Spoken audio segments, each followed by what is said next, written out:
তো হ্যালো বন্ধুরা, কেমন আছেন আপনারা? আশা করি আপনারা সবাই ভালো আছেন। তো বন্ধুরা, আজকে আপনাদের সামনে একটি একরকম নতুন ভিডিও নিয়ে চলে এসেছি। তো চলুন আর দেরি না করে ভিডিওটি শুরু করা যাক। তো বন্ধুরা, আমাদের দেশে চলছে এখন গ্যাসের ক্রাইসিস। তো যারা শহরে থাকেন বা যারা গ্রামেও থাকেন, এখন কিন্তু ম্যাক্সিমাম লোক আমরা গ্যাসেই রান্না করি। তো এর প্রবলেমের মেন কারণ কি, বা এই সমস্যাটা আর কতদিন চলবে, আর কতদিন আমাদের আমাদের এইভাবে সারভাইভ করতে হবে? তো বন্ধুরা, আজকের এই ভিডিওতে আমি সব কিছুর আপডেট একদম সহজভাবে আপনাদের বুঝিয়ে বলবো। তো ভিডিওটি স্কিপ না করে লাস্ট অবধি দেখতে থাকুন। যদি আমার চ্যানেলে নতুন হয়ে থাকেন তাহলে সাবস্ক্রাইব করে আমার পাশে থাকুন। তো বন্ধুরা, আপনাদের একদম যদি সহজ ভাষায় বলা যায়, স্ট্রেট অফ হরমুজ এটা হচ্ছে সেই রাস্তা যেটা দিয়ে কিন্তু আমাদের দেশে গ্যাসের এবং তেলের ট্যাঙ্ক কিন্তু আসে। ক্লিয়ার? তো বন্ধুরা, এটা হচ্ছে স্ট্রেট অফ হরমুজ। এবার দুদিকে লক্ষ্য করুন, ওমান, একদিকে হচ্ছে ইরান, এটা হচ্ছে আমাদের ভারত।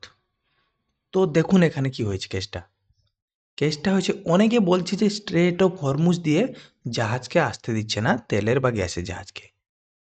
তো কিন্তু বন্ধুরা, আপনারা হয়তো একটা কথা শুনেছেন বা নিউজে দেখেছেন যে অলরেডি ইসরায়েল কিন্তু এই যেখানে গ্যাসের কিন্তু খনি আছে, যেখানে গ্যাসের উৎপাদন হয়, ওখানে কিন্তু বোমা ফেলে দিয়েছে। তো বন্ধুরা, যখন বোমা অলরেডি ফেলে দিয়েছে, ধ্বংস করে দিয়েছে, তো সেখানে স্ট্রেট অফ হরমুজ থাকুক বা না থাকুক, কোনো কিন্তু ফরক পড়ে না।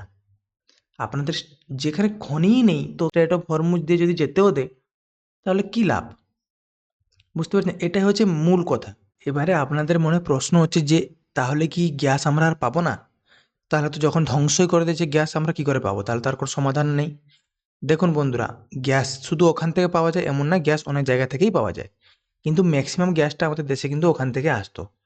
এবারে কথা হচ্ছে বন্ধুরা, আমাদের কিন্তু অলরেডি ফুল লোডেড ট্যাঙ্ক, অনেকগুলো কিন্তু জাহাজ আমাদের কিন্তু আছে ওখানে অলরেডি। বুঝতে পারছেন? যেগুলো শুধু আসতে পারছে না, ওগুলা কিন্তু একদম ঠিক আছে।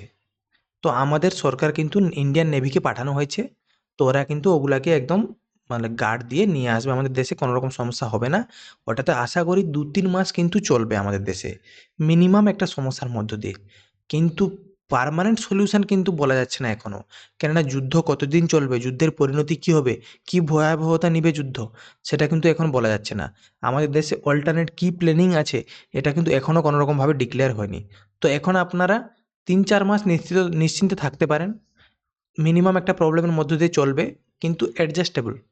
বাট এই প্রবলেমের যে মেন সলিউশন তা কিন্তু এখনও বলা যাচ্ছে না। এখনও কিন্তু কেউ সরকার আর গভর্নমেন্ট থেকেও কোনো রকম ডিক্লেয়ার করেনি যে এই প্রবলেমের মেন সলিউশন কী। যদি যুদ্ধ বন্ধ হয়ে যায় তাহলে সমাধান হয়ে গেল। তো আশা করি বন্ধুরা আপনাদের খুব সহজভাবে বোঝাতে পারলাম। যদি কোনো রকম কোনো কনফিউশন থাকে তাহলে কমেন্টে জানান। আমি অবশ্যই আপনাদের কমেন্টে রিপ্লাই করব। তো বন্ধুরা, ভালো থাকুন, সুস্থ থাকুন, নিজের পরিবারের খেয়াল রাখুন।